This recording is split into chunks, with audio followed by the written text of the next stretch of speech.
Okay, I think that's our cue to start. So hello and welcome to Building Communities from Bedrock Up. We had to get a Minecraft pun in there. So I'm John, I'm from CubeCraft. I sort of own it and run it. And then we've got some other panelists. Hi, I'm Jeff Pease. I am a community owner for Derpcraft Media, as well as a part of MINECON.org. I'm Mac, or the T-Guns, and I'm the community manager for CubeCraft Games. Hi, I'm Luke, also known as Rubik Cube Man, and I'm the lead game developer at CubeCraft Games. Okay, so out of interest, who here already has a Minecraft server and is looking for advice on how to run a community? If you put your hands up. I'm not telepathic yet. Okay, thank you.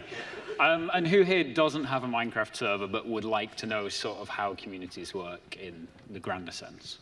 Okay, so about equal. So we'll try and cover both sides of it. So we should probably start in the first place to do with players, because we'll split it up into players, we'll split it into staff, and then we'll do some more miscellaneous stuff at the end. So in terms of players, how do we think is the best way to try and grow that initial community? So to start an initial community, you need to have like the server itself. Like that would be like pretty bad if you didn't have one and you were trying to grow a server community. But you need to make sure that people know about it. So tell your friends, and you can tell like your friends to tell their friends, and you can spread it through word of mouth.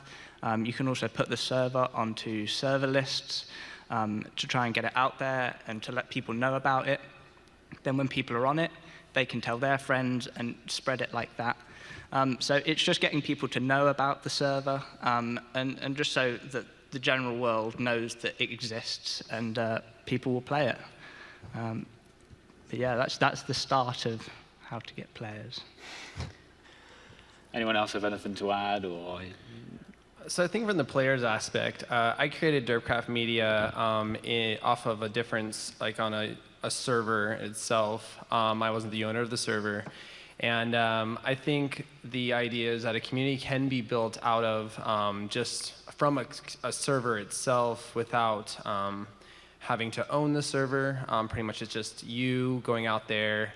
And as people come and you start fostering these friendships and relationships, you can create a community that would then, as such a mind, be able to persist and go to any server and still maintain that sense of identity as a community. Okay, so once you've got that initial community, what would you say is the next steps from that? Is it to try and keep growing that community through things like forums, or is it just trying to keep the people on the server and in that environment? Well, after you've attracted the players, the most important thing is getting them to stay on your server. And usually for smaller servers, the best thing is having like a really personal experience, really friendly.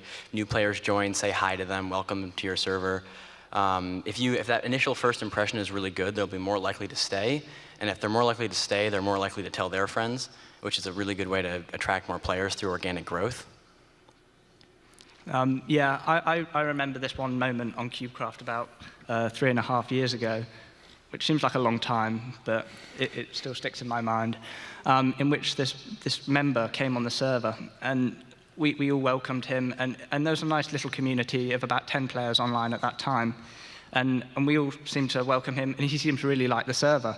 However, about like 10 minutes in, he just disconnected, and we were very surprised. And he came back about 30 seconds later, and he said he'd added the server to his server list, which is a moment that really stuck out in my mind, and showed that how you welcome people onto the server is very important, because it makes people come back and want more. I think since my community is more of a roving community, you need to have a central kind of communications hub, so kind of echoing on the forums.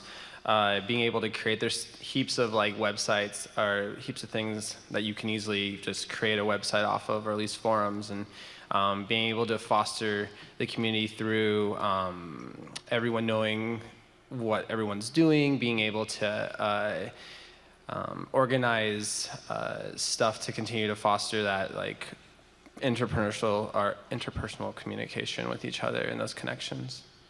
So would you say it's more fun to have a community that's based around sort of a general idea rather than a specific server, or do you find it easier to base it, like, is it easier to base around a specific server? So at first, since my community started on a server itself, it was kind of surrounding the interests of the actual, like, the server, the YouTube stuff, all of that.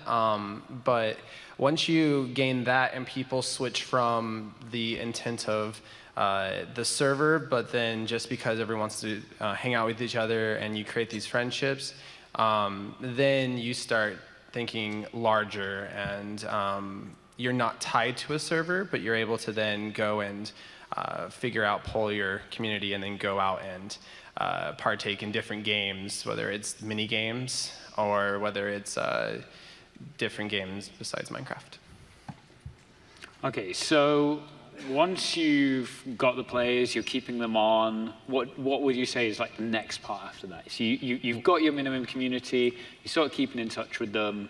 What would you say is after that? To sort of echo what Jeff said about forums and central communication, everyone that plays Minecraft plays at different times. You have people around the world. Not everyone's online at the same time. So having something like forums where your community can kind of grow when people are offline, someone can post something and someone will see it the next day or when they're online next, is really important, because you might have a server with only 10, 12, 15 people on at a time, but you might actually be attracting a couple hundred players to achieve that, but they're just playing at different times. So I think having a central forums or communications is probably the most important thing to getting that initial community going, because it's also great for hearing feedback from those players, because you want to know what your community wants, you want to make sure they're happy, and having a central location where they can tell you what they want is very beneficial. So once you've got those forums, is it worth doing things like, meetups on the server, doing events, so on a specific day you'll all go on and do things, or is it just nice to just leave people to come and go as they please?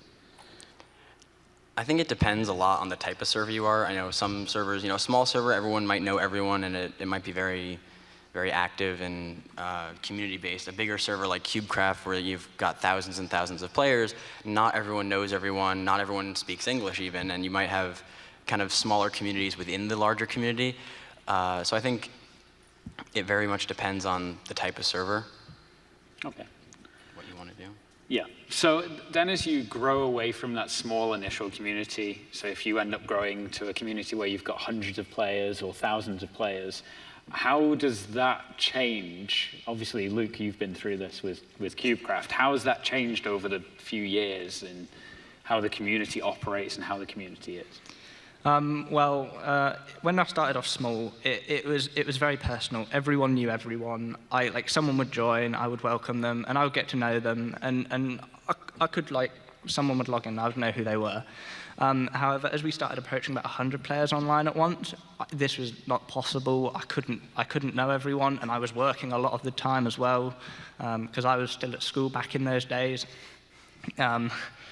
So it was, as it gets bigger, you know less people, but I knew staff that knew loads of people, and those people knew other people on the server. So it was sort of more of a tree of how everyone knows everyone, but not directly. So it was never like I knew everyone, so you get the idea. Yeah.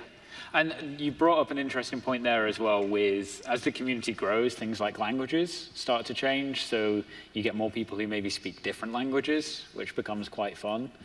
Have you ever had that with the community?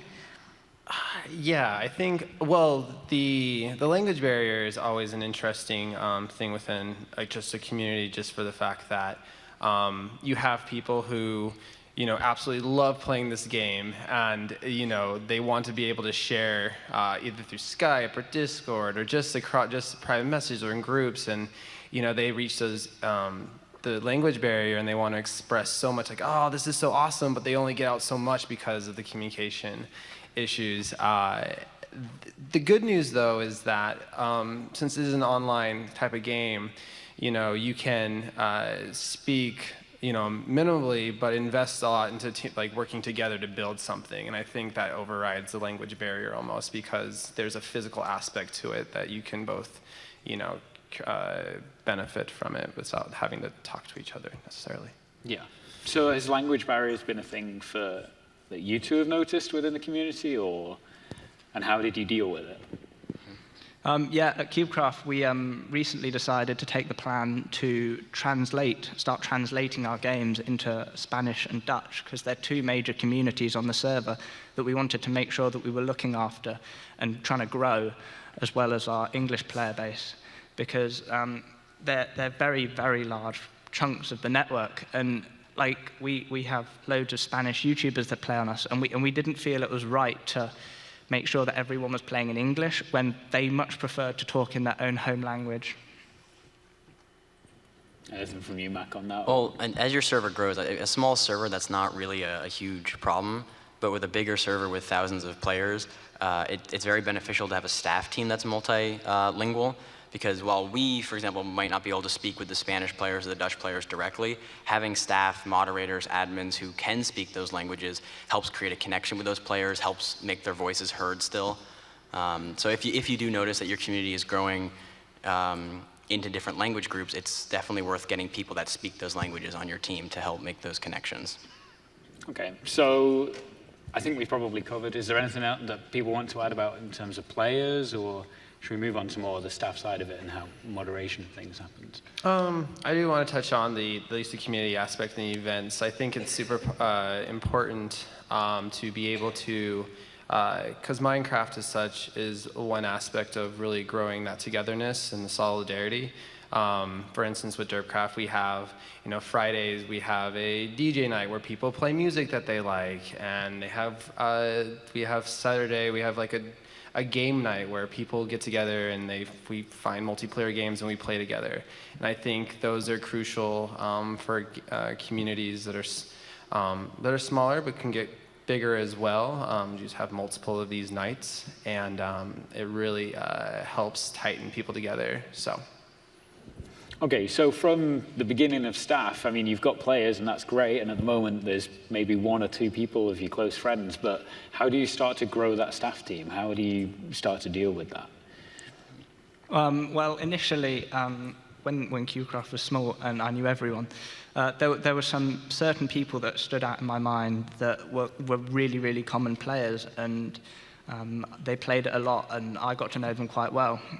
So I would just ask them, do you want to become a staff member and just help me out, help run things when I'm not online, and just make sure that the community's happy, and get rid of people that like hacking and doing things that are breaking the rules.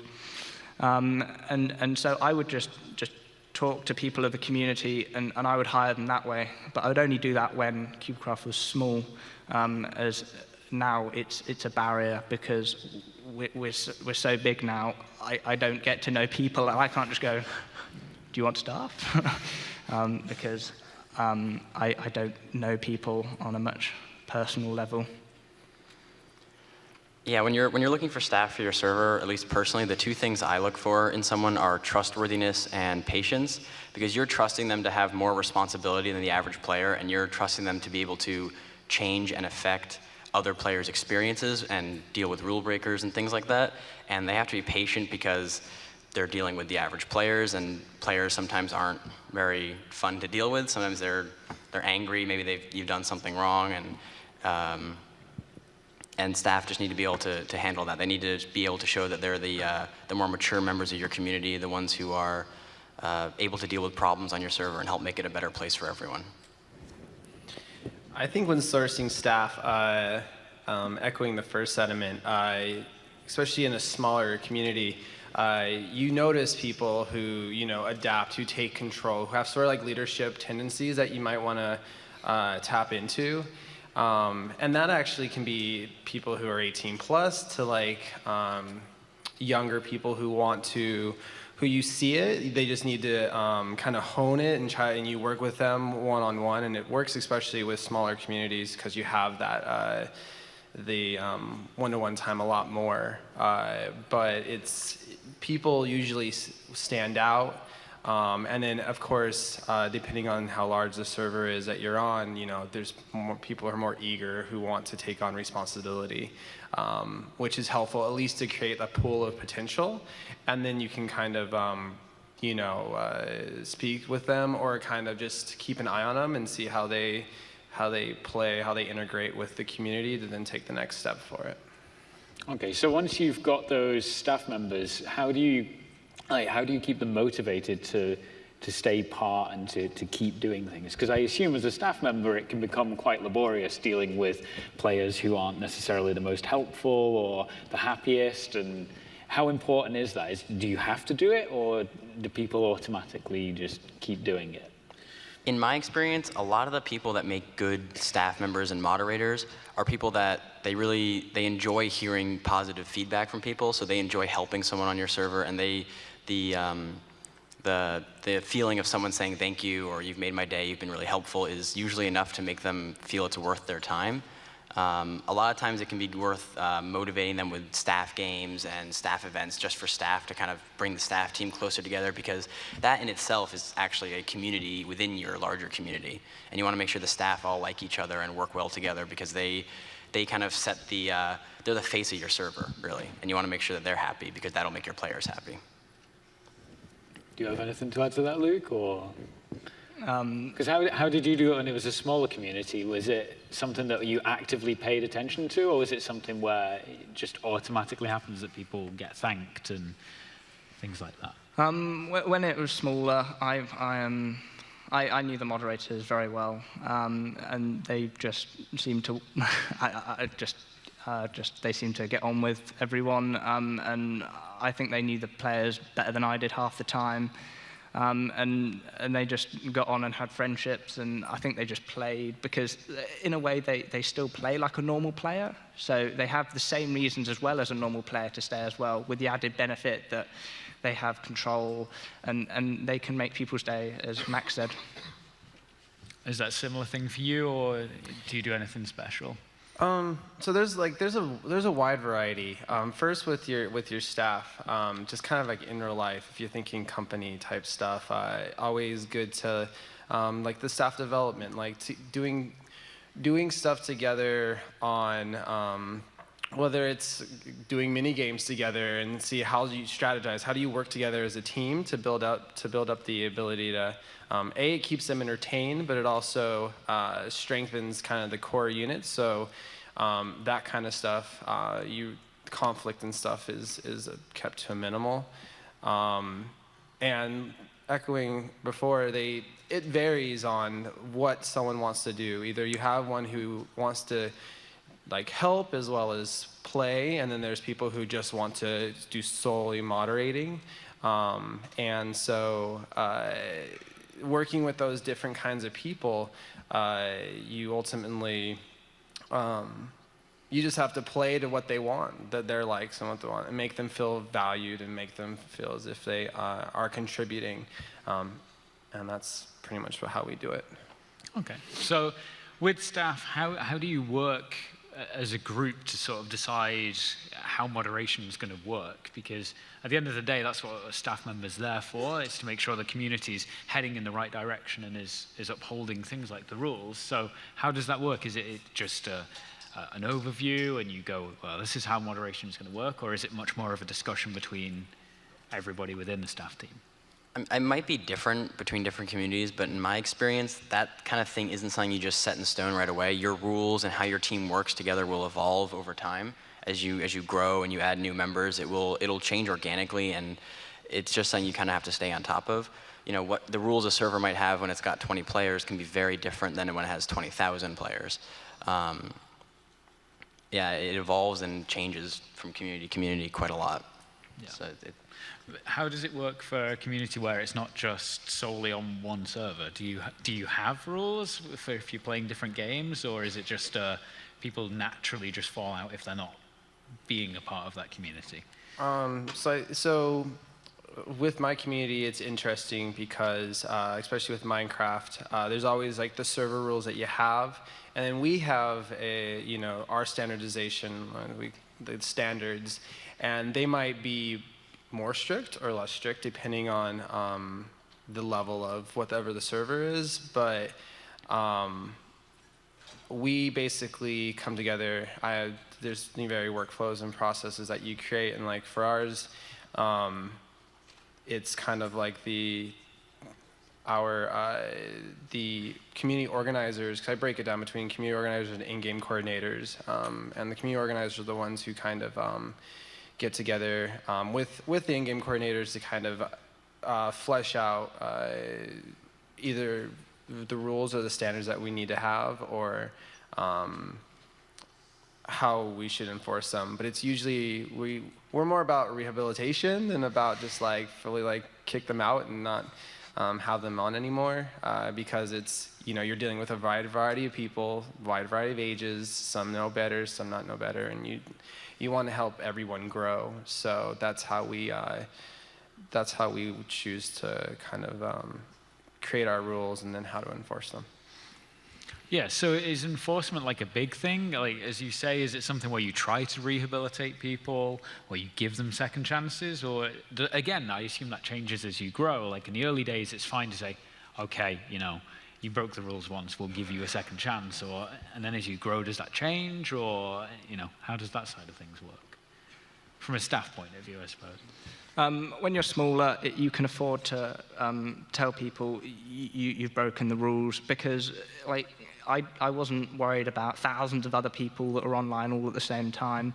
And if I saw them come back on and they were to repetitively break the rules, I would take note of this, and then they can be like permanently banned and dealt with responsibly. However, on a 20,000 player network, dealing with a single person over a period of many days, telling them that they've broken the rules multiple times, is a lot more work to do at once. So punishments tend to be a lot more severe, because we can't just keep affording like telling them you've broken the rules again and doing it again and again. Well, I think punishments and rules like that for a community, especially a larger one, are in place because you're trying to make sure it's the best possible experience for all the players and everyone in the community. So someone who's hacking or swearing or breaking the rules is ruining that experience for other players. So that's why players like that need to be punished and need to be potentially banned off your server, because the players who aren't breaking the rules are the ones that deserve the best possible experience.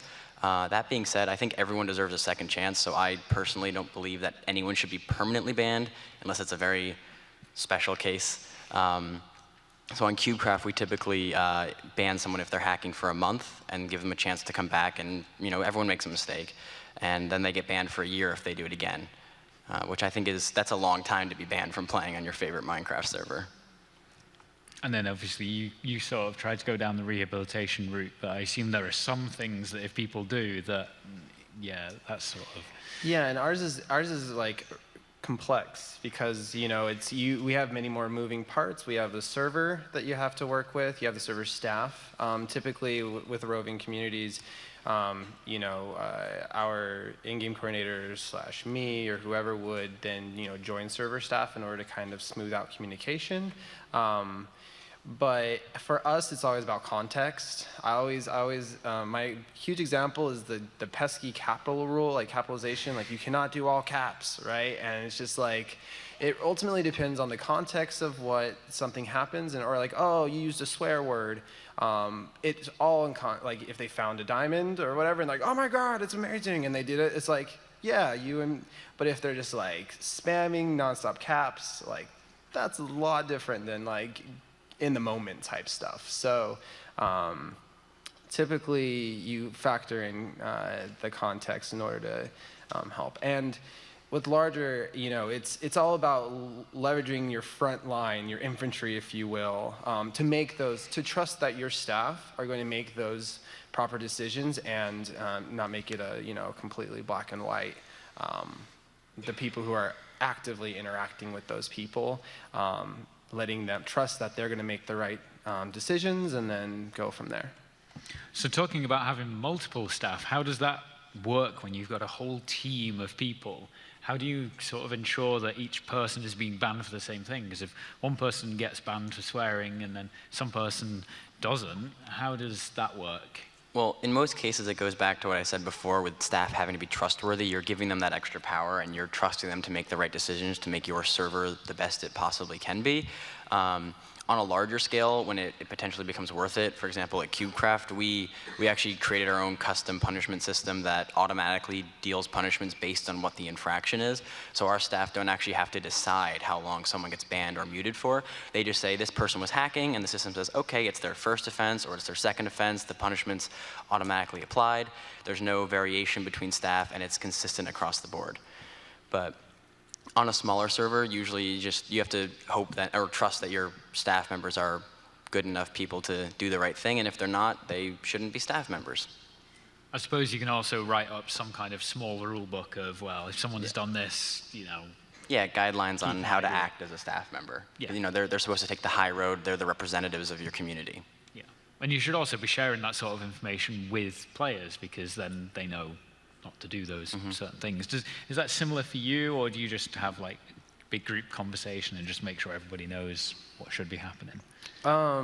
So for ours, the infractions, we kind of solidify it on like like the staff meeting on Friday night type of thing, where we go over a list of topics. I was on a server that had a very complex punishment system that was very like, hey, if it's their, third iteration of this punishment, then do this or do that, and it was just a long list of random infractions. And the problem is that conflict of like, it's happening right now, and it's like being able as staff to take a step back and be able to look, function, like figure out all of this, and then to deal it out instead of making those rushed decisions. That and then you have your community that's kind of, if it's already kind of very, I don't want to say hostile, but just very volatile. You're going to have those people who are like egging them on, like, oh, why haven't you done anything yet, and all this, and going back and forth, and then you're just overwhelming the staff with these complex rules. You're like, hold on, I'm going through. It might be page 67 that this is on. And how I see it is with the evolution of rules and being able to legitimately take your rules and always go back and say, is this still pertinent, or through our experience, does this make sense still, based on the consequences that happened after your feedback from your community. Like, definitely take the feedback, and don't think that you're going to be, the beholder of knowledge or the one truth. So what happens when a staff member breaks the rules? How is there everyone in the room is like, oh, it happens. It does, unfortunately. And I mean, everyone is only human, and it depends on what type of rule they've broken. Typically, in my experience, they're held to a higher standard and a higher punishment than the average player, because you are trusting them with this extra power and this extra responsibility. And often, if they break a rule badly enough, that means removal from the staff team at the very least. It does depend, and it varies community to community. I've had issues where it's just, you just give them a slap on the wrist and you say, hey, you can't do that, don't do that again. And you've had times where you have to remove them from the community, and you have to do the same thing you'd do if they were a normal player. I suppose it also makes it even harder if they were one of your friends who have been with you since the beginning of your community. But I don't think we've ever had that happen. Do you have a similar thing, or does your staff tend to not break rules? But well, I don't. With the standards, it's again like, in order to alleviate that, you got to start from the source. You got to legitly. For us, since we're a roving community, it's not necessarily tied to the server where there's a physical entity. So for us, it's constantly like evolving how our staff interacts with each other, like interacts with our community members. And if there are any issues, it's always, it's the one-to-one having to speak. It's a lot of hands-on. Smaller communities, you're just doing a lot more hands-on. You might not have as much tech. So a lot of it's manual, nothing's automatic. So when you have staff members that are bucking the trend, or trying to, or exhibiting those kind of like issues, you gotta, I mean, it's basically up to, if it was a server, you know, your community manager needs to know. You basically need to foster these relationships with your staff, and you need to know what's going on. You can't idly, it's all about being able to, your pool of people, understanding them and being able to know that you're not, that they're not going to do something like that, or if they're completely invested into the process. Because if they're not, then you're gonna know, because you're already looking. And if something happens like that, unless it's a really freak random thing, like some midlife crisis that just pops out of nowhere, you're gonna need to take a step back and evaluate how you're actively engaging your own customers, which are your staff. So. Okay. Does anyone else have anything to add about staff, or? I think just the important thing is they are the face of your server. They're what your players interact with on a daily basis. Your players aren't going to be interacting in much, at least on our size, with the people who are really running the server behind the scenes. So having them break the rules potentially illegitimizes other staff who aren't breaking the rules and are doing a good job, because players love to claim they've been banned unfairly or they've been treated unfairly by staff. And you want to be able to trust your staff to be doing the right thing. And as soon as one staff member does the wrong thing, it makes it hard to trust the other staff members when players make claims against them. Do you have anything else that you want to add to sort of the staff side of things? So I think the big take home for me with staff is really trust your staff, really be involved.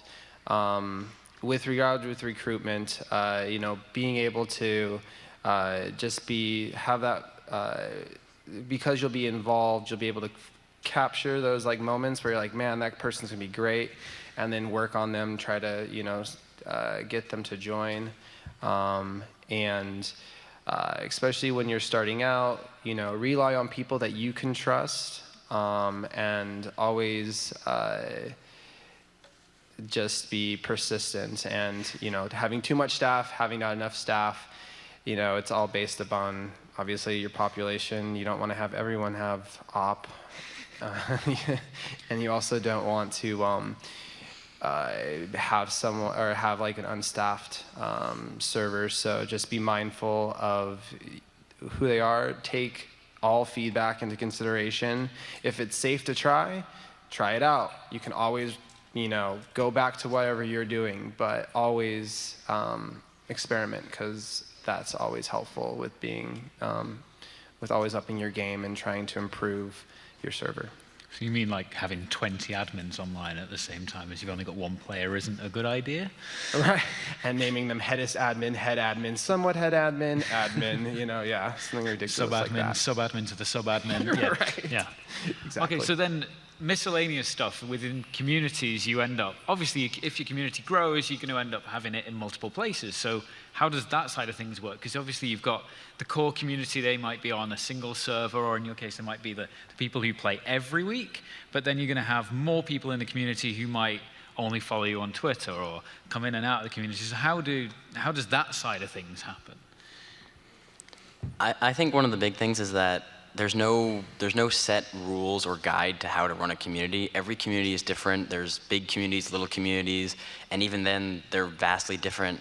And I think it's hard to say what is right and what is wrong for all communities, because it really is something you have to look at your community, you have to gauge what they want, where you're going with it, and what you want the community to be. And that's going to affect how you build it, how you grow it, how you keep it engaged, and what you do with it.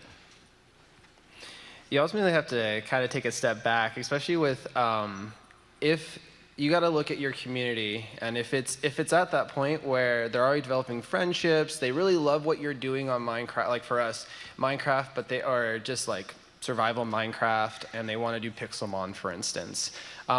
You are like, well, cool. They're like, I really want to stay in the community, but I want to do Pixelmon a lot more. Like, awesome, well, let's talk, and we can start growing out the community that way, and then polling your audience and seeing who is more fond of that, and start building out that. And with those multiple, I always think of it kind of from the Greek perspective in college with regards to having colonies and stuff, is really investing having people, especially your staff, people who are like gung-ho, you're thinking you're moderators of your community, and like, hey, do you want to go and kind of spearhead this Pixelmon community for us? Because they're going to be gung-ho about it, they love what we're doing, and they want to expand.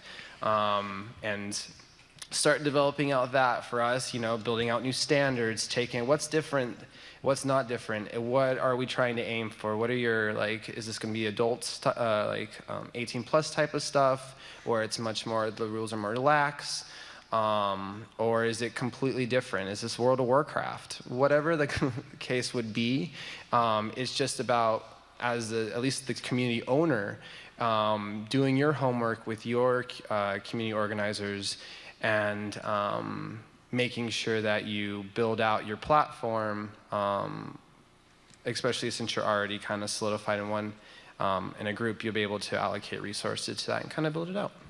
Okay. Anyone have any other points or? Yeah, on the subject of making sure that you have the right content for the community, one thing that I've noticed is that you've got to make sure that what you're supplying your community will work.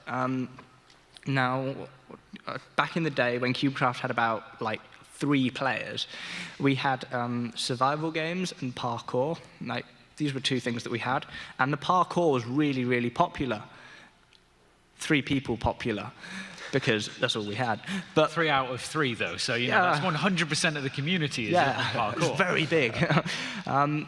But this was because the survival games required 24 players to start. So even though it might have been really, really fun to play, we just didn't have the people there to be able to fill the games. So you've got to make sure that what you're giving your community, not only will they enjoy, but it will work. And so you just have to think it through and be, will this work? Will this start? And just aim the content at who you have. Yeah, because the other thing is, especially if you start to do giveaways and stuff, it's like, 1,000 retweets, and we'll do a giveaway, and but if you only have 10 followers, then good luck. Yeah, it goes back to the whole, it really depends on your community. Yeah. A lot of people want to look at their community and they want to do everything their community wants, but you can't appeal to everyone. You can't make everyone happy. There's a reason why there are thousands and thousands of Minecraft servers. If one server could make something that appealed to everyone, there'd be no need for all the other servers. So focus on what your community already has, and as Luke said, what makes sense for your community. Don't try and make a game that requires 24 players when you have 10 players. You got to do what makes sense for your community, and you have to keep your community in mind with where you're going with it. I suppose that's the biggest thing of everything, though, is that the only person who knows how to run your community is you, because it's your community, and you should be listening to your community, and you should be just treating the community as a community. That's sort of how it works. Anything else that anyone wants to bring up, or should we open it for people to ask? I think one of the big things, and it does vary based on if you're small or you're larger, is goals. I think goals are super important, especially if you're starting a server or you want to grow your server to X, if you will. Make sure you always are planning, depending, I want 10 people on my server. You start out small, then grow and grow. I think it really ultimately depends on what you want to do, what your end goal is. But goals are always good to have, especially if you want to break out of the personal kind of Minecraft server experience. So. Cool. I think everyone wants to have the 1,000-player server or the 10,000-player server, but you have to focus more on what you have already before you can focus on growing. If you only have 5 players, make sure those 5 players are as happy and content with your server and your experience as they can be, because they'll set an example for new players joining and new community members. If the existing people are happy, new people are more likely to be happy, and it makes it easier to grow. If you try and grow but no one joining is happy, that growth is pointless. Okay. Are we happy to open it up to questions then? If anybody wants any clarification, if you go over to either of the microphones, that'd be great, because otherwise we won't be able to hear you. And everyone else won't be able to hear you. So there's a microphone over there if you head on over to there. One there as well. There's one on that side. Feel free. If you happen to have questions. If you have a question or want clarification on something that someone else has said. Or just want to say hi. Yeah, or if you want to say hi. Unless you work for us, in which case you can't say hi. Remember rules. You can say hi. That's a rule. You'll get insta-banned from the room. I have a question about the EULA. Okay. Wait 1 second. I have a question about the EULA, the End Users License Agreement, and about the Minecraft, and you know what I mean, the regulations of what you can sell that's pay to win or pay for enhancement, as I would say. Because for new servers, like my server, Komodo PvP, like for it to enlarge and samples advertising, developing things, you would need for donations to keep the server running, right? I mean, if it's a faction server, it's really hard, but if it's like minigames, it's possible because, of course, people would get cosmetics for minigames. Okay. Thank you. People would get cosmetics for minigames more than they would for just factions, because factions is more of you build off of what you have, you know what I mean? What would you recommend for the small servers like that? So the biggest thing that you've got there is that if you've already got the community and you're trying to monetize that community, you probably have a good idea of what they want. So if you know a lot of people have a faction and they want to have 5 players, then maybe, I don't know if it's EULA compliant, you would have to ask enforcement, but you could have extra slots within that community and decide if that's how you limit things. Or there are many ways that you can monetize things, and it's a whole other panel that we pitched, but we didn't get to do. But it's, yeah, trying to find it, look at other communities that already do something, and then emailing enforcement with your ideas is a great way to make sure that you stay on the right side of the EULA, which is an important thing to do if you want to be able to grow that community and keep growing it and keep growing it and keep growing it. Also, what do you recommend for advertising the server? Word of mouth is sort of the biggest thing for us is word of mouth. Like, we started with a really small Dutch community, and then for some reason I think like a whole high school suddenly knew about us, and then 2 high schools knew about us, and then 30,000 people suddenly knew about us, and it's like, okay, now we have a Dutch community, but it's kind of cool. And obviously you've got the server lists, they're good, they're a good place, because people will just go to Google and type in faction server list, and they'll just go and play those. But with the EULA, you were saying to get ideas, like for example, I don't even know if this is EULA compliant, but I'm just going to say this, like supply drops. When you buy it, it'll randomly teleport a box somewhere where people can get it. You would need a developer to develop that, and that would be investing in it. Rather, it's wouldn't it be, because the EULA isn't going to go after every single server until they're bigger, so wouldn't it be just a better idea to just not be EULA compliant originally, and then as your server expands, you'll be able to develop more things to make it EULA compliant? the biggest thing with not being EULA compliant, and we were fortunate enough that when the EULA started to get enforced, we were 99% compliant. So when we didn't have to make changes in our community. So our community didn't have a sudden rebel and go, you've taken this out of kit PvP, you've ruined the server, it's the worst thing in the world. And that's the backlash that you're gonna have. As that community grows, you're right, as a 10-player server, Mojang probably aren't gonna find you. But if they did, and you suddenly stripped all of that gameplay mechanic out, then that's going to cause you a huge issue with your community, because everybody will want those features back. And if they don't get them, then they stop playing, and then your community goes.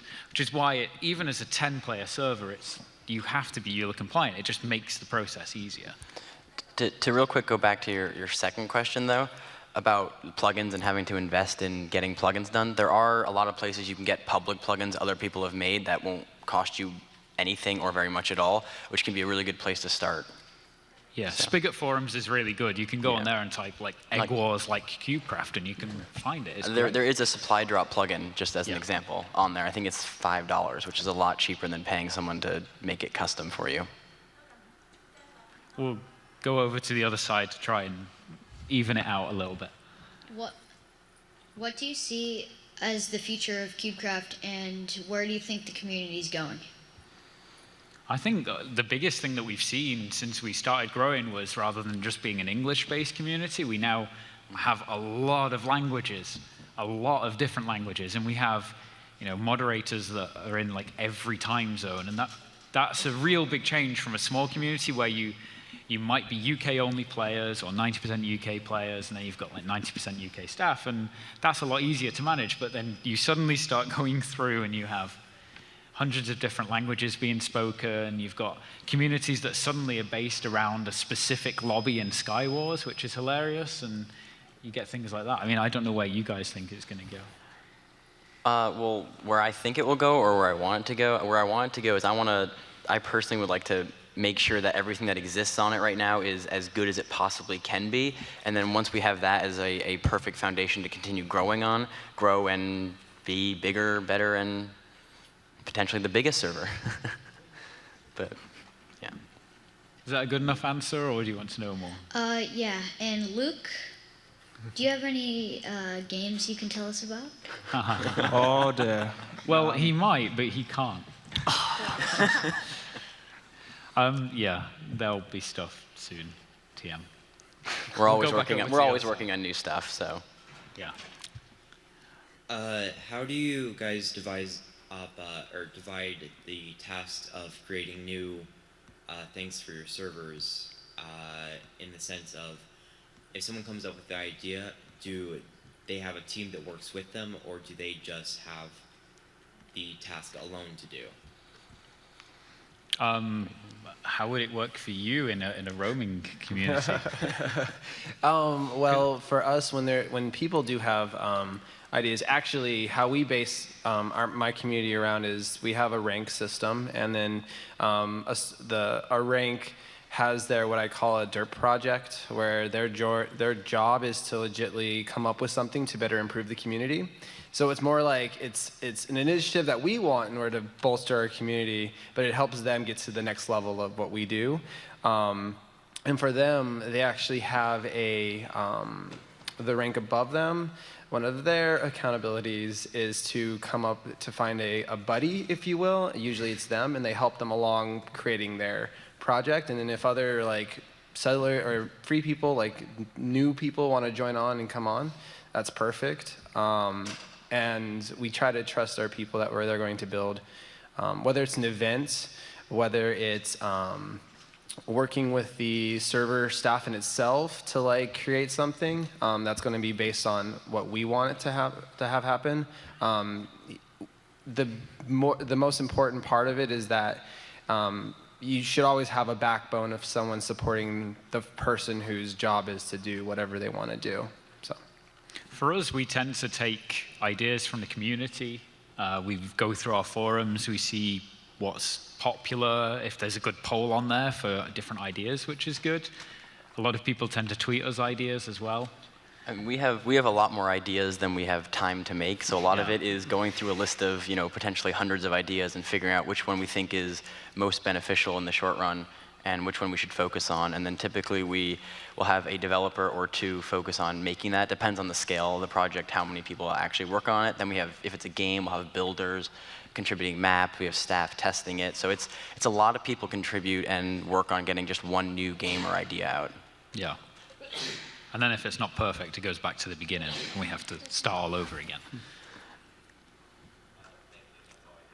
Sweet. Thanks. So I wanted to ask a question. So with YouTubers, kind of when you're first starting out, I know a good way of advertising is having a YouTuber kind of step on, and because they have maybe a large fan base, they bring in people. How would you find that YouTuber? Well, I think for us, since we focus on creating unique content, new games such as Egg Wars and Tower Defense and stuff like that, the YouTubers find us because they find our content interesting and it creates good video content for them. It's hard to get in contact with a big 10 million subscriber YouTuber, but there's tons of YouTubers out there that have a couple hundred or a couple thousand who they might not pull 10,000 players to your server, but they're more than willing to talk to you and potentially come play on your server and help bring players in. Yeah, and never underestimate the YouTubers that have, even me, I only have 400 subscribers on YouTube. Like, I'm tiny, but, if I play on a server that has 20 players, 1 or 2 people might see the video and think, yeah, I'll go and play on that, and that's 1 or 2 more people than you would have had. And no matter what size you are, whether you're a 10-player server or a 20,000-player server, every player counts that joins your server. Yeah. And also, I wanted to ask, how do you have your donation pages? Because I know there's Engine and Minecraft. What would you prefer?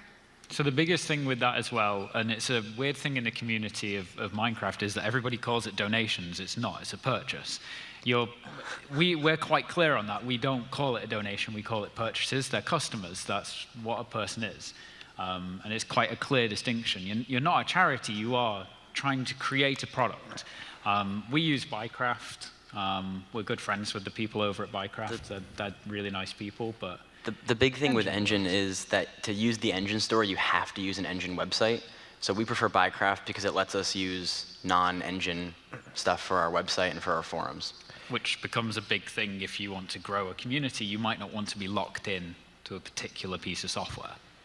But we do leverage, my community does leverage Engine because, again, it's one of those is like, if you want easy tech and you want to leverage other people's stuff or their work and they're providing to you, you pay as a monthly fee, especially when you're starting out or you don't want to commit those resources, Engine and their, pay to support your website type thing and donation craft inside of Engine is the way to go.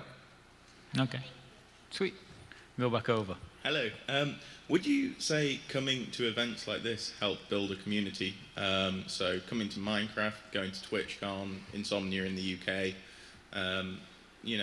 if you were starting out small with 10 of your friends and you all went to an event wearing a t-shirt, etc., do you think that will help build a bit of recognition for it? I think anything would help. I mean, people are going to see t-shirts. We come to events like this so that if there are community members, they can come and say hi. And it should be the same if you've got 200 players. If you're all UK based and you know they're going to Insomnia, then have a little bit of a meetup, get to see each other. Because it's really nice to see people offline rather than just speaking to them through a computer. I assume your community may have done similar meetups and do that. It's like we've got staff that we've met for the first time at this MINECON, and it's fantastic. I might not want to meet them again after this MINECON, but it's lovely to see them. And you go out and you have pizza, and it's lovely. But having that interaction in real life I prefer it than doing it all on. Meeting people in person helps build stronger connections than meeting them online. Definitely. So even if you're not necessarily bringing in new players, in your example of 10 friends getting together from their server, it'll help them bring them together and help make them a stronger community. Just be careful if you're meeting people in real life. Well, yeah, that especially goes if you're without saying. younger. Yeah. But also, that was a big thing, is being able to find new people. I mean, this is the greatest pool of people who possibly are looking for new servers, who are looking for and just reaching out to them and giving them a flyer. And actually talking to them and getting is going to solidify that more. And that's just a promotional tip for everything, pretty much. But the big thing, be able to promote if you're a smaller server, is just getting out in your community itself, going to your school and just, giving people your IP or whatever and inviting them. It's free advertising that's much easier than going to the ubiquitous internet because, everyone's throwing money, more importantly money, and you might not have that money to compete. So utilizing and leveraging the offline pools of people that is probably one of the great way to start it off. So. Cool. I just wanted to say, I was thinking of an issue that I'm not sure if you covered there because I got here partway through, but I was thinking as you start to get a larger community, not necessarily on a server, not necessarily even in Minecraft, just in, I suppose, any community in general, that you're faced eventually as you get large enough with a sort of issue where that you want to keep the old players around, where you want to keep them entertained, you want to feel like they're useful, they want to feel like they're welcome there. Then you want to have the new players who come in there who want to feel like they're also welcome in there, and that those old players who are like basically the veterans there, that those people aren't too imposing there, that they can't make a living because those people are way ahead of them and they can't get there because, say, those people have like fully enchanted diamond armor and these people have like nothing. So like, how do you combat that? Do you want to comment on that, Eva? That's a very hard thing to do. It's a tough balancing act. You obviously always want new players coming in to help, bring fresh blood in and grow the community, while not irritating and pissing off the existing players. With your example of someone having diamond armor versus someone not having it, one thing that can be beneficial is kind of having like starting areas on a server potentially where you can't have stuff like that. I ran a faction server once where we had that problem, and no one wanted to leave spawn when they were a new player because everyone was just camping it with diamond armor waiting to kill them. So we had a kind of starter world where diamond armor and above wasn't allowed. So new players could join there and kind of get into the community and get started. And once they had better armor, they could upgrade to the better world where they could play with the veteran players. Yeah. So it does depend on your community, and you gotta. You can always talk to them and figure out what solution they think will work best, because they know a lot more than people give them credit for a lot of the time. Yeah. I think allowing that progression, as you say, having starter areas and going through that is always a good thing. Because you're right, people get, especially on something like factions, you can allot a lot of resources, and then suddenly you can't be beaten, and that can be quite frustrating as a new player. We've had game-changing features have been added to games, and suddenly old people don't like it, but all of the new people love it, and trying to balance that a lot of the time can take hours and hours and hours of discussion to decide, do we reset stats? Do we not reset stats? Does it become a new game? Or it's a fine balance. As far as I'm aware, that seems to be an issue that the not to like break any copyright issues here, but the World of Warcraft community has been facing recently, that they're getting a whole lot of new expansions and stuff that new players are joining and stuff, but the old players are like, hey, remember this thing that I spent like 50 hours trying to get? Oh wait, that's useless now. Yeah. It's even the biggest people face it as an issue, so it's always going to be an issue within a community. And I think another one with that, real quick, is that in the community itself, leveraging those veteran players to act as mentors to the newer players. If you have those, if they've been around for a long time, including them into larger, having a say in the community's direction, like giving them the ability to play a larger role. As the framework itself will allow new people, they won't get bored because they're actively making a larger stake, because they have a larger stake into things, and new people will continue to go through the process, and everyone's happy. Sweet. Last question, unless anyone has any others. We've got a few minutes left. So. My question is kind of similar to what that one was. I'm part of a server which used to have thousands of players, but now it only has a few hundred, and that's mainly because the community has become insanely toxic, and it drives away almost every new player. So, do you have any ideas of how to fix that? Like, should we risk getting rid of the entire old community and start fresh, or just let it die out? It's a tough one to try and deal with, a toxic community. Once that starts to take hold, it's one of those things, how I saw it, because my community was on a server before this current server that we were on, and it was super toxic. They would get a lot of people, but there's a lot of bounce because of no one wants to be on the server. And so for me, my thing was to get involved in the server, and then bloodletting has to happen, sadly. In order to get rid of that, you kind of have to isolate those, give them this is the talk that we're going to have. I know you've been here for X amount of months / years, however long they were, and this is what's happening, and if you continue, you're going to have to leave, and you're going to have to sit there and first identify and look and see who are the issue, who are the big troublemakers, why are we losing so many people, and talk to them. And if they, because I have ultimate donator rank. I've invested blah blah blah into your server. And you're like, well, it's the way it is, and this is what's happening, and this is you need to find somewhere else to play. Yeah. And you got to do it sooner than later, otherwise stuff like that happens. Like the last server is no longer with us, so. I think it's finding those people, as you say. You can say, oh, it's the whole community, but it won't be. There'll be 3 or 4 people, and it's those people that you want to try and have that chat with. And if they're being toxic to the community, if that's part of your rules, then they have to go. We've had people, and on a regular basis, have people in our community who have our top rank and they've purchased it, but if they break the rules, and that's the process, then they get banned or kicked. And you have to apply those rules to everything, and that can really help. If they are breaking the rules, then it's an easy enough solution. But it's finding those key people that are being the toxic people that lead other people to be toxic. Because a lot of people will just follow along with things, even if it's not actually what they believe. It's a very easy mentality to get into. Thank you. Cool.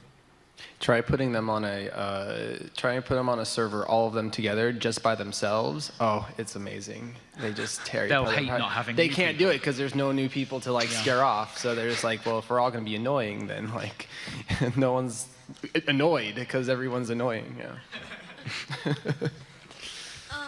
About his question, the person before him, what some faction servers do, if you're talking about factions, to make sure there's not someone that's super OP and that has everything and that kills everyone else, I would recommend doing like a yearly reset or doing resets every once in a while. Oh, thank you.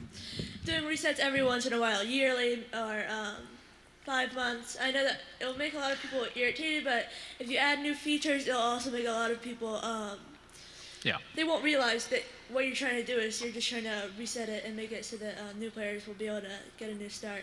Because, of course, there's, most servers, the veterans are on when there are 5 players on, not when there are 500. Yep. Where they don't have anyone to fight against. It's easy for them to just get really strong really easily because there's no one to compete with. So, and then when more people join, they just kill everyone else. So I would recommend just resetting it every month, 5 months, year, I don't know. Yeah. And we've done that. We've hidden it on updates and just wiped out stats. And again, if you know you're doing it every 6 months, let players know. Every 6 months we reset stats. And people, if there's a countdown and every month they know, they're usually fine with it. But that brings us up to 4:01. So we're 1 minute over. But it's okay. I don't think we'll die yet. Thank you, Jeff, Mac, Luke, and I've been John. But thank you for joining us, and we'll be outside if you have anything else. Thank you for moderating.